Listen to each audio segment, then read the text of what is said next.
All of humanity's problems stem from a man's inability to sit quietly in a room alone, by Blaise Pascal. Now imagine this. Your wife is waiting for you at the end of a winding path through the woods. You can almost hear her voice, but blocking the way is an 800-pound grizzly pacing with claws out and just teeth bared. You panic, searching for a shortcut, veering off the trail, only to end up knee-deep in a marsh that clings to your boots. Exhausted, you finally break free, only to stumble into a nest of angry hornets. Now bruised, worn down, you realize you're no closer to her than when you started. That loneliness you're feeling, it's rearing up at you.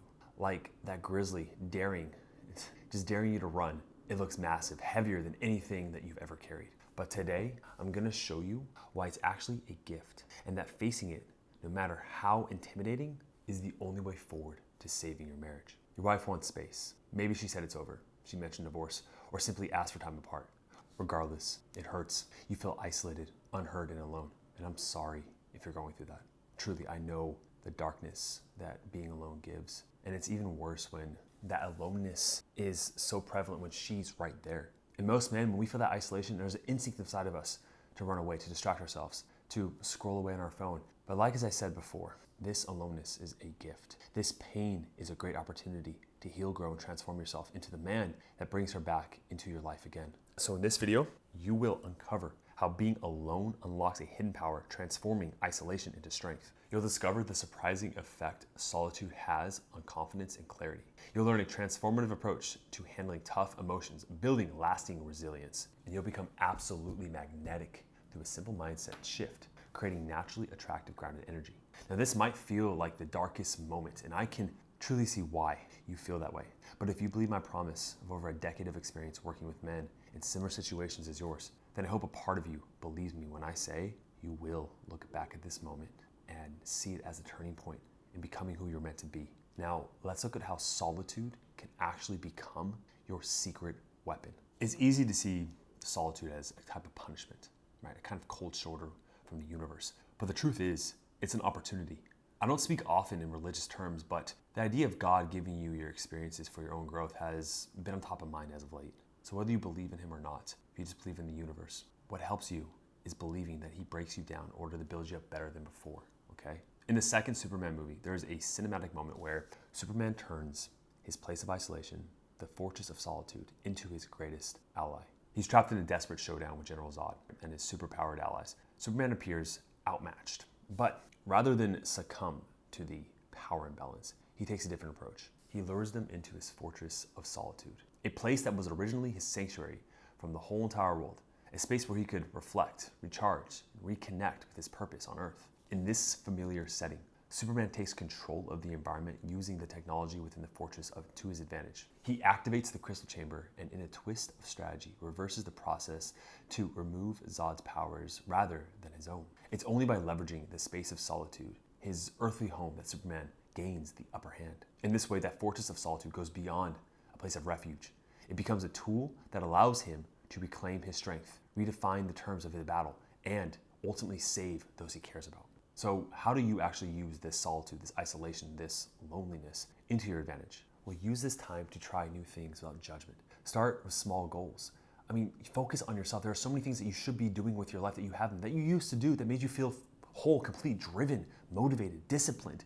Those things that attracted her to you. This is your healthy masculine state, and you've given in to her. And when I say give in, it's not like you should have loved her and cared about her, but you lost yourself. You lost yourself. It's time to get yourself back, to focus on this freedom, to define who you are as a man, to set those goals, to write them down, to achieve them, to be okay with just you. One of the best ways to help this process is to document your transformation. Use a journal, and every single night, write down what you did good that day, one thing you're grateful for, and one thing tomorrow that you will get done. Those simple 3 things every single day compounded over time is narrating your life. And when you're the narrator of your life, the author, you have more control over who you become. This will transform you back into the kind of man that she can't help but respect. Someone who stands unshakable, radiating a steady strength that everyone around you can feel. When you've been married for years, it's easy to see yourself through the lens of partnership. 2 become 1, right? But now without her there, it's just you, right? There's no filters, no feedback. This is your chance to ask yourself, who am I really? Aside from work, what are you offering this world as your gift, okay? How do you show up? How do you embody yourself? How do people perceive you? And why is this loneliness bothering you so much? Should it? Are we designed to be alone? Is it a virtue to be okay being alone as a man? There's a quote that really sums up this whole entire process of what's happening to you. It's one of my favorites from the book of Thomas, okay? If you bring forth what is within you, what you have will save you. If you do not bring forth what is within you, what you do not bring forth within you will kill you. It's a little ad-libbed, right? I rewrote it for my own purposes, okay? It sounds better that way. For the longest time, you were burying parts of yourself. You're pushing her away in the process. They were subconsciously sabotaging your connection with her. And now, they're rising to the surface for you to conquer. The man who faces this internal battle can rediscover his values, his strengths, and his weaknesses to overcome them. And he becomes magnetic and attractive in the process by facing those dark parts of himself, okay? He becomes solid and confident, doesn't rely on anyone else's needs of approval for him to feel complete. So get clear on what matters to you. Set new standards for yourself. I'll show you how to do that in a second, okay? If you don't know how to already. But first, I want to give you a powerful resource for self-inventory, okay? It is the book called Awareness by Anthony DeMello. It's actually written based off a talk he gave. So the audio, if you guys like Audible, I like audio better. But in the book, he challenges the readers or listeners to embrace solitude as a way to understand who you really are, beyond any roles or expectations placed on you. It is a guide to recognize your own patterns, strengths, and blind spots, allowing you to build a stronger, more grounded sense of self. If you're looking to deepen your self-awareness and clarity, which I hope you are, Awareness is a book that will help you to see things in a whole new light. And that whole new perspective makes you show up differently. That's what change actually is. It's having a fresh perspective. So I'm asking you, what are the values you won't compromise on? The principles that will guide you in any situation. This is so important because without clear values, you're left swaying by the emotions of her, right? And the emotions of the moment. You're being influenced without nothing to guide you, or those things to hold on to make you solid. And women especially are drawn to a man who knows who he is and stands for who he is in his own truth, despite how she feels, how she reacts. Do you understand that? So let's use some grit to establish this clear. G stands for get clear on your non-negotiables. I want you to write out, pause the video, write out the core values that define who you are. Now these could be simple principles like honesty, respect, or more specific priorities like personal growth and family time. This clarity lays the foundation for everything you stand for. Now the R stands for reflect on past compromises. You need to look back at times that you compromised on something important to who you were. You compromised on yourself, you lied, you became someone else, or you denied what happened to present an image to that person, to make them see you a certain way that you actually weren't. You need to see where you compromised yourself and how you did it and why you did it, okay? The I stands for imagine your future self. Now I want you to picture the perfect version of yourself. See that man in the future and visualize him 5-10 years from now. How does he respond? What are his values? Are they still consistent? What are his actions? How does he feel when you're around him? Is he grounded? Is he confident? Is he loving? Is he kind? And then T is to track and refine, right? Keep a record of your growth by journaling and reflect. Like I said, journal before. Journal your life. Understand what's going on day by day. Write it out. That extra clarity just allows for more self-reflection and growth, right? To write it out. Seriously, it takes 5 to 10 minutes a day.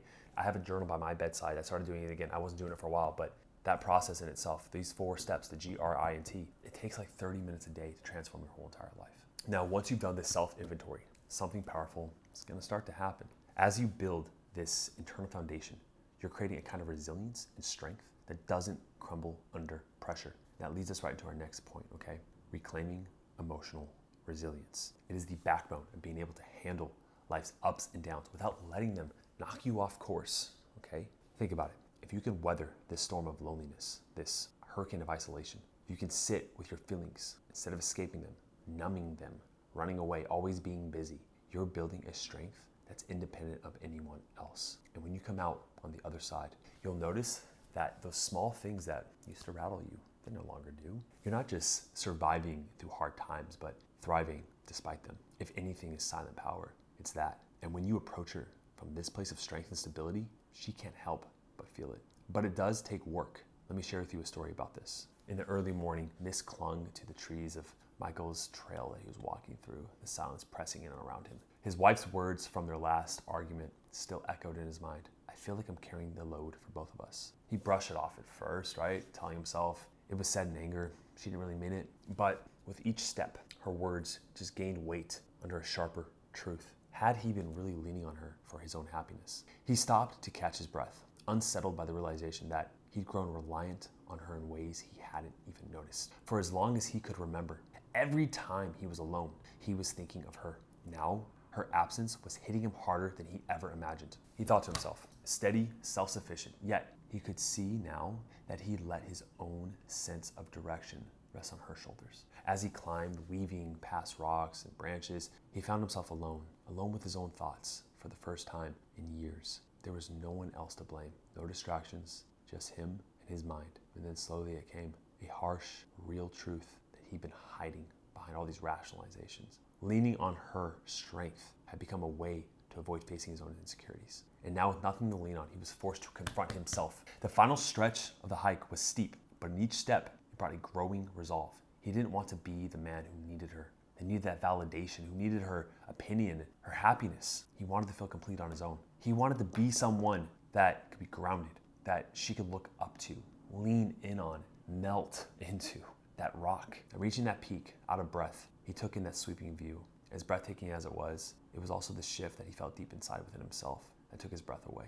This solitude wasn't punishment, it was a gift, a chance to rebuild himself. On his way back down, Michael knew he'd returned not the same man that initially went up that original hike, the man that was dependent on her, right? That would react to every little piece of anger she had, that was afraid of her big emotions. He knew he wasn't fully arrived, that it was going to take work. There's no question that building emotional resilience will change the way your wife sees you. But this final principle goes deeper, shaping you into the kind of man who doesn't just really adapt, he also inspires, creating a vision of the man that he wants to become. I'll start with this quote. He who has a why to live can bear almost anyhow. Now, with your core values and resilience as a foundation, it's time to align your actions with the qualities that define that vision. See, once you can set a clear vision of what you want, then you overcome fear. When you don't have a clear vision and you face trouble, it feels like a mountain just looming larger and just harder to overcome. Without direction, each step is uncertain, and any setback can feel overwhelming.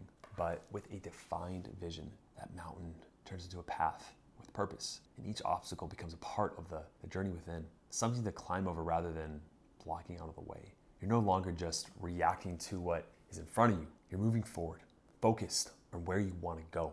Let's look at an example of two men who face divorce, okay? Let's say one man recognizes the fear, right? And he pauses, and he flips that fear into a powerful vision forward and takes action on and gets those positive results. While the other man reacts to that fear, listens to it, finds a narrative around it. What do you think he gets in return? One powerful way to remind yourself of this vision, to never let go, to fall back into complacency, is to every morning set a reminder on your phone for like 5 minutes as part of the process to just imagine your future self, to have a conversation with him, right? I mean, just the other day, if you were walking in my house, like, in the office is right there, I have my room right there, I have my goals on my phone, they're in that whiteboard, they're everywhere, okay? If I were to sit down and ask you, like, man, what are your 5 top goals in your relationships, your spiritual growth or religion, your financial, your relationships, your emotional, your physical, I think I said one twice, but if you don't know each of those goals and they're not objective and measurable, like you can't like tell where your progress is, do that alone. Just do that. 33% more likely to achieve what you want when you write it down, okay? By the way, we have our strategy session that you can book with our team down below with our marriage evaluators. This session goes anywhere between $500 to $1,000 depending on the coach that you get, right? Now, these calls are absolutely for free, but you have to be fully committed to accept these calls, to be accepted, because we get hundreds of applications a day. So if you are fully committed to making a change in your marriage, to becoming the man that she can look up to again, man, to put your ego aside and say, I haven't been the man that I promised I would be, and losing her, it's opened my eyes to how I slacked off, how I've become complacent and relaxed. If you want to change that, man, if you want to have her back in your arms, happy, it's going to take some work. But in that process of healing something that's already broken, you do get stronger. You create a beautiful story together, and I want that for you. So set up a call with our team. Video right here of the ERM method. If you haven't watched that one, it's a pretty good one. I'll check it out. See you in the next video.